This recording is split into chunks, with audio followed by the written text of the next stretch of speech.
Hello friends, நான் உமா உடம்படியுமா காலையிலேயே பயணம் கேட்க ஆரம்பிச்சாச்சு. பாருங்கள், தாச்சி ஏற்றியாச்சு, வரகும் போட்டாச்சு. பாருங்கள், கிட்டத்தட்ட ஒரு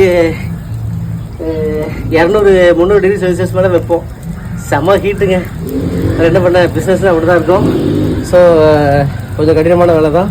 இருந்தாலும் நம்ம முயற்சி பண்ணிகிட்டே இருக்கோம். நல்ல பொருளை மக்கள்கிட்ட கொண்டு போய் சேர்க்கணும். ஸோ அது கொஞ்சம் கடினமான வேலை தான். நான் கண்டிப்பாக போய் சேர்ப்பேன். அது என்னுடைய யூஏ ப்ராடக்ட்டு கண்டிப்பாக 100% ஆர்கானிக்காக இருக்கும், ஒரிஜினலாக தான் இருக்கும். ஸோ இப்போது வந்து சில்லு கருப்பட்டியும் ரெடி ஆகிடுச்சு. ஸோ யாருக்கு தேவைப்பட்டுச்சுன்னா யூஏ ஆர்கானிக் நம்பரை கான்டாக்ட் பண்ணிக்கோங்க. தமிழ்நாட்டில் எங்கே இருந்தாலும் டெலிவரி பண்ணிடலாம். உங்களுக்கு ஒரிஜினல் பொருள் கண்டிப்பாக உங்கள் கையில் வந்து சேரும். ஸோ பிடிச்சா லைக்ஸ் பண்ணுங்கள், கமெண்ட்ஸ் பண்ணுங்கள், கண்டிப்பாக ஷேர் பண்ணுங்கள். எல்லாத்துக்கும் மேலே என்னுடைய யூடியூப் சேனல் யூஏ ஆர்கானிக்கை சப்ஸ்கிரைப் பண்ணுங்கள். So thank you so much.